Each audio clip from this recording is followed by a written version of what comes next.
Tasty yellow perch are prize catches across the Midwest. Up next, fish Ed host Jon Thelen travels to the hallowed waters of Big Stone Lake on the Minnesota-South Dakota border. Let's join Jon and see why this prairie impoundment is quickly gaining fame as a must-fish destination among serious perch fans everywhere.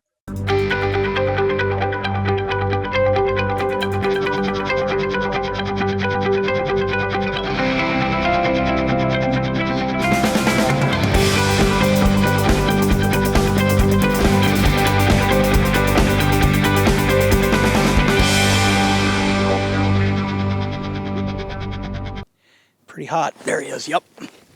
Boy, that's fun when you miss a fish like that and they just rail right back up. I mean, this guy was hot and he was going to bite. Ooh, that's a dynamite jumbo too.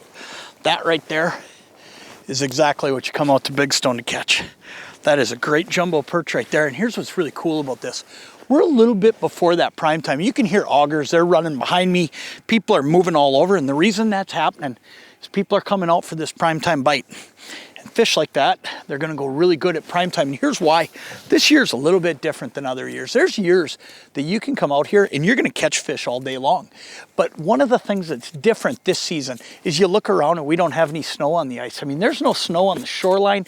It's made it really easy to drive. I mean, we're driving all over the lakes now, but here's the thing. Those fish have the brightest daylight that they've had in years in a winter time period.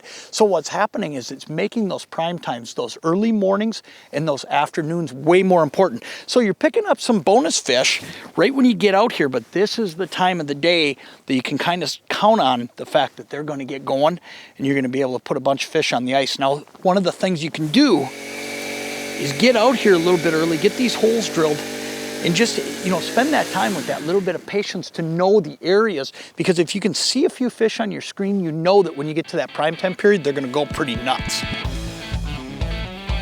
Let's see if we can get another one here.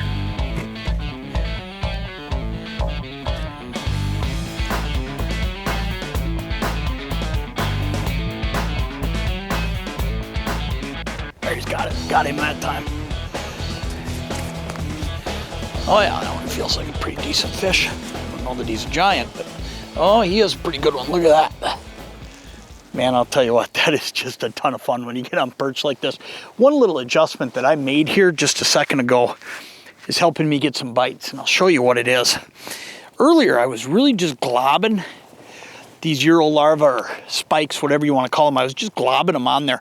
And what I actually did is I kind of stretched them out here a little bit and I kind of mashed them down a little bit. And what that's doing is while I'm sitting there working that jig, it's making it do more of this versus just the jig going up and down. So keep that in mind. I mean, you can kind of pull and stretch those things a little bit. You can get them hanging out a little bit further. And I think that made all the difference with that fish, because here, these last couple drops, these fish are really getting more aggressive and coming up after the jig when they see it. And if I were just dropping down and not seeing fish, I don't know if that adjustment's going to make any big difference. But I'll tell you what, when you get to a point where you're seeing a lot of fish, there's another one right there. When you're seeing a lot of fish, if you're not getting them to bite, you got to make a little change here and there. And that simple little change of stretching that Euro larva out seems to be making a little bit of a difference for me here. Right back down there.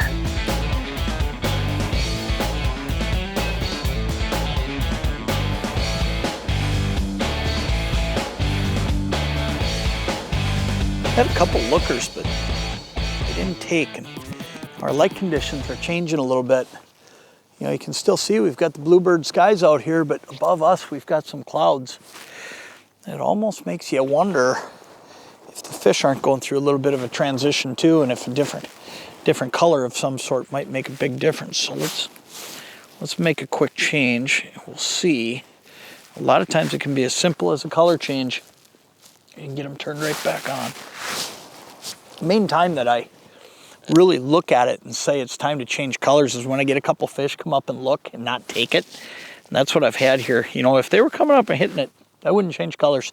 I'd stay with it as long as it's going to hold up. Even if they were hitting it, kind of tentatively, I'd still stay with it.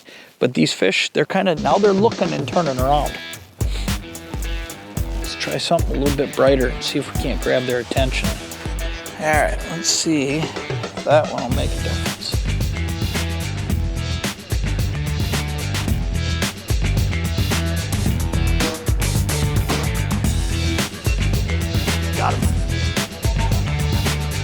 I've had to jig it pretty hard to get these fish to come in, but when they come in, look at that one, another good one. But when they get in, sometimes the best thing you can do is what I did right there. I just stopped to this bait and I just watch that rod tip, and I've always got that rod tip lined up straight down with my graph, and that's very deliberate because then I can see when that fish, when he just kind of pulls at it just a little bit, I can see it and I know what's happening. So not only am I watching him on that graph and knowing what's about to happen, I also know when he's up on there that he's gonna grab it eventually, and all he did is he just kind of pulled that tip. And that's all it took. Let me show you what I'm using here, because I'll tell you what, this is one of the easiest ways to fish perch. This is a Lindy tungsten toad, and there's a lot of different tungsten jigs made out there. But let me tell you why I'm using this one. The tungsten toad from Lindy comes in 3 different sizes, okay? So I can fish it in a size 14, a size 12, or this size right here that's really great for perch. It's a size 10. And what makes this so good for perch is not only do I have that extra weight with the tungsten to get down there, all that extra weight to keep my line straight. And when you have a tight leash, you can feel every little bite. But the other thing I have is a big sturdy hook. And when you think about perch and those bony lips, that big sturdy hook can make such a big difference when you need to set the hook and get it up into them. Because otherwise, you know, a perch is a type of species with that mouth that if you set the hook on him, if you don't get that hook up into those bones, I'll tell you right now, he'll just spit it right back out and go the other way. So that's what makes this thing as good as it is. Day in, day out, it's just one of my favorite jigs to use for perch fishing. I can get right back down there to those fish, and here comes one up. Oh boy, they're racing up right now. Look at that. Oh, I missed him. Boy, he came up and he sucked right on the back end of that thing, and I just flat out missed him. There's another one down there. There's a lot of fish coming in right now. Let's see if we can get this guy caught. We can get that. There's a couple of them down there. A lot of times if you can move that second one, moving that second one can make so much difference because you get that competition going down there. Come on, boys.